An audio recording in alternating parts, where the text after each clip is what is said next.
Visinska razlika od 1000 metara između izvora i ušća uslovila je veliku atraktivnost kanjona. Zbog visokih i trošnih litica ne smete prilaziti ivici kanjona, a činjenica da su odroni česti i da svakog momenta kamen može da se obruši na vas, dovoljno govori o oprezu koji je neophodan sve vreme.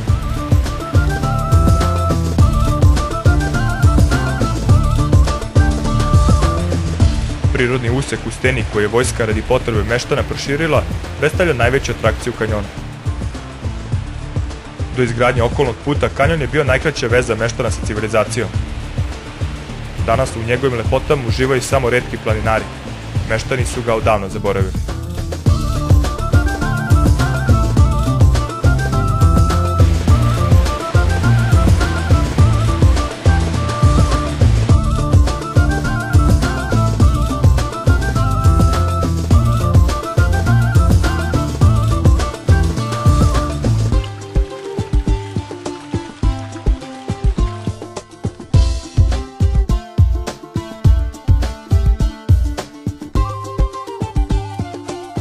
Posle 6 sati pešačenja na izlasku iz kanjona u selu Velje Duboko sačekao nas je naš domaćin Vukota. S obzirom da smo u potpunosti ostali bez hrane, našoj sreći kada smo ga ugledali nije bilo kraja. Po starom dobrom običaju, svaki razgovor počinje uz čašicu rakije. Evo prijatelju, ovo je crčanik. Liječi, vele srce, da je dobra popiti ujutru. Zorom. Na ište, što bi rekao narod. Na prazan stomak. Na prazan stomak. Kažu da je strašno dobro. A i mene se pokazala da je dobro.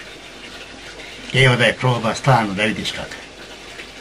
Gusta je kao viski. A kaži mi u koju... Pitka je kao varenika. Tako da se može stvarno piti u svakom svijetu. I u podne možeš popiti. Ništa ti ne smeta, slobodno. I uveče. Kada doćeš. Ajde da probamo kakav je taj strčanik. Hoće ti puno napuni ili malo? Ne moraš puno, ajde malo da probamo. Zdravlje. Da vidiš. Ej, da vidim šta je sad. Stvarno fina. A da nema ti. A koju rakiju si stavio? Šljiva. Šljivu? Šljiva, prava. Baš i fina popiti. Ja, stvarno lepo. Baš je fina popiti. Stvarno je pitka malo. I ja koristim sve. I zato sam evo 100 godina imam, pijem i zdrav. Onda ćemo morati i mi od sad tako. Znači samo koprivu stavimo koren, potopimo u rakiju. Kako da ne.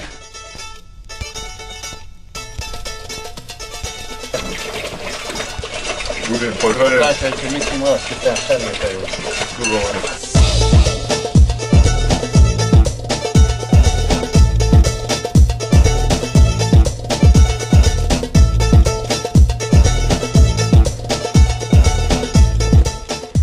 Iako odmorni, ne želeći da rizikujemo jer su nas povrede još uvek mučile, odustajemo od uspona na Stožac i lakšom stazom izlazimo na Kapetanovo jezero.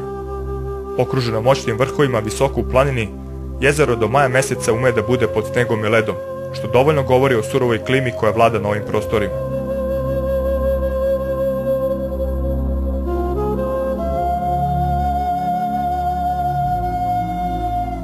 Poslednji dan započeo je sa iznenađenjem. Ne videvši zmije u kanjonima Mrtvici i Melešavke, upustili smo se pa je malo falilo da nas Šarka, kraljica kamenjara, iznenadi.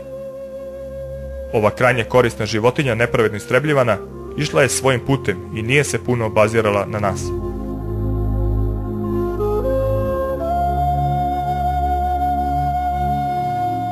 Vidno iscrpeni od višednevnog pešačanja, stazu iako dosta lako savlađujemo uz velike napore, metar po metar.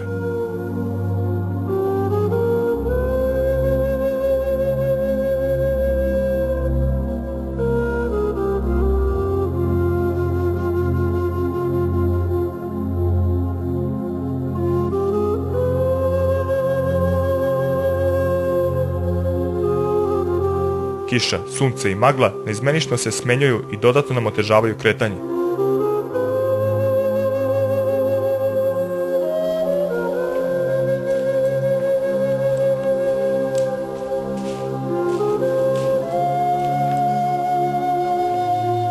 Na stari i provereni način pokušavamo da ublažimo bolove i zaboravimo na probleme.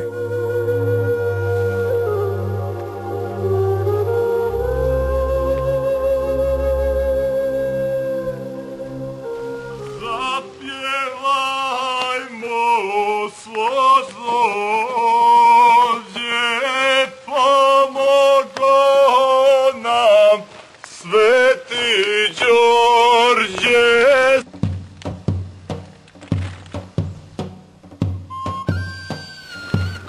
Očekivali smo da ćemo se u selu Međeđe snabdeti vodom. Domaćine! Ali domaćina nismo zatekli. Kapija je bila zaključana.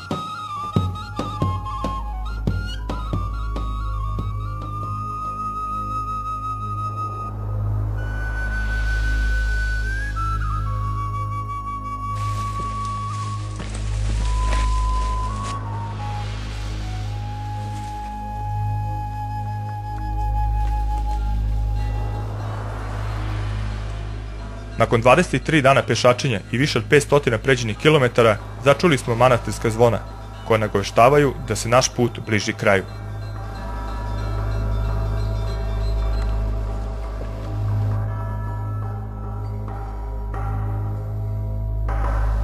Smešten visoko u steni Ostroške grede, manastir Ostrog vekovima čuva mošti velikog svetitelja, pred čiji ćivot hiljade vernika dolazi u molitvi svakog dana, bez obzira na veru i religiju.